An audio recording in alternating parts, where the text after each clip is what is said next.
Let's get reaction right now from Republican Tennessee Senator Bill Hagerty. Senator, high prices are already weighing on Americans. Certainly. And we saw that in today's report. We may see it in tomorrow's report. But still, the president expected to come out to the Rose Garden and talk about how wonderful the economy is, how great the job market is. That's what we think we're going to hear. How does he sell that message to the American public when they are paying the price at home every day for food, for groceries, for gas? Well, the American public aren't buying it. I'm certain he's going to come out and talk right past the public again. But that pain is being felt by every American citizen. You saw that, credit card debts have gone up to levels before the pandemic. Every American that I talk with, every middle-class person is living paycheck to paycheck right now. The pain is enormous that we're being, dealt from this administration. Inflation is up 20% plus for almost everything since Joe Biden came into office. Yet he persists in policies that keep energy prices high, the regulatory policies that are sclerotic and overbear on the economy. Everything that he does has been inherently inflationary. And you've got a Fed and a Treasury that are trying to deal with this by inverting the yield curve, trying to hold mortgage rates down.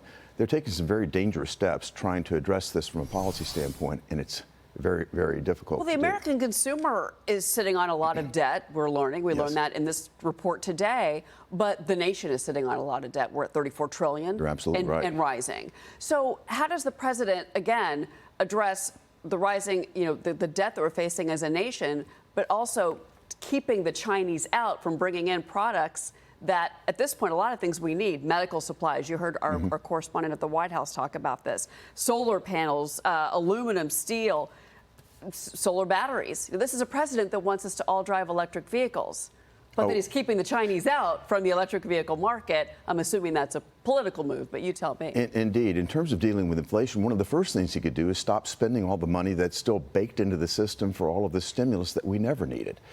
These green projects, these green programs, they're billions of dollars that are still lined up to come into the economy. That's going to be inherently inflationary. And he has got a very easy tool to deal with that there. He's not going to do it. With respect to the tariffs that we're talking about right now, there's been some comparison to President Trump's tariffs, but I'll tell you, President Trump imposed tariffs for strategic reasons to protect domestic industries that China was unfairly competing against. What Joe Biden is doing here, and what I expect to hear in the Rose Garden, is sort of a deflection, if you will, trying to blame the Chinese for the fact that Joe Biden has gone in and distorted the market for electric vehicles. They've used regulatory mandates, subsidies, solar panels, you'll hear the same thing. But the mandates and the subsidies distorting the domestic market aren't working. We don't have the infrastructure to support it. Americans aren't buying it. But he's going to try to turn around and deflect by imposing tariffs on China.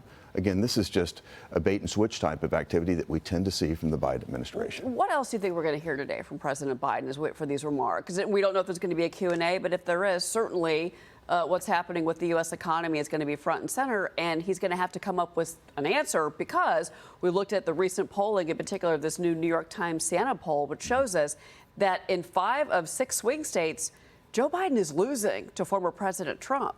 Certainly. Substantially. Certainly. And I think if people ask themselves a very basic question, was I better off when President Trump was in office or President Biden?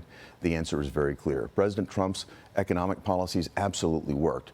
The deregulatory effort that he undertook as soon as he came into office, the Tax Cuts and Jobs Act, that set our economy on a pace of growth that was double the GDP growth rate of any other major economy. Joe Biden has not been able to do that at all. In fact, what Joe Biden has done is unloaded inflation on Americans at every turn. And Americans are feeling the pain. That's what the polls are reflecting. What are your priorities right now in the Senate?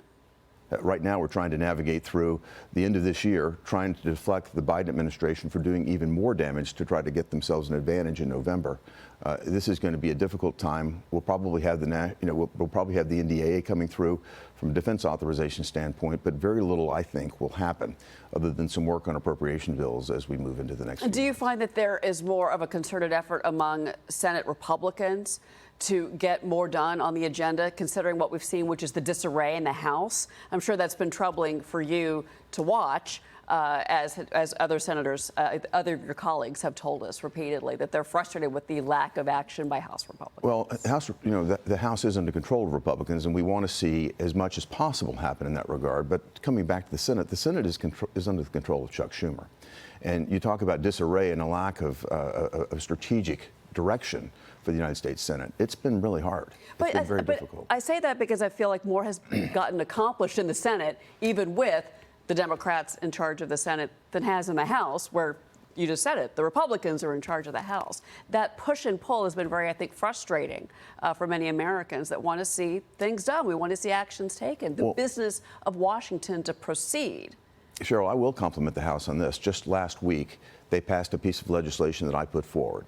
And that legislation is very simple. Most Americans support this, and that is to not count illegal aliens in the census for the purpose of apportioning congressional districts and electoral votes. The Republicans in the House came together. Every Democrat voted against it. We've got that on record now. They want to count illegal aliens in the census. In the Senate, that's going to be more challenging. I've already put it to the floor once, and every Democrat voted against me. However, they control the Senate right now. That's why it's so important to change that dynamic in November. Senator, it's always great to see you, especially here in New York. Thank you for visiting us here. Thank you. All right, Senator Bill Hagerty.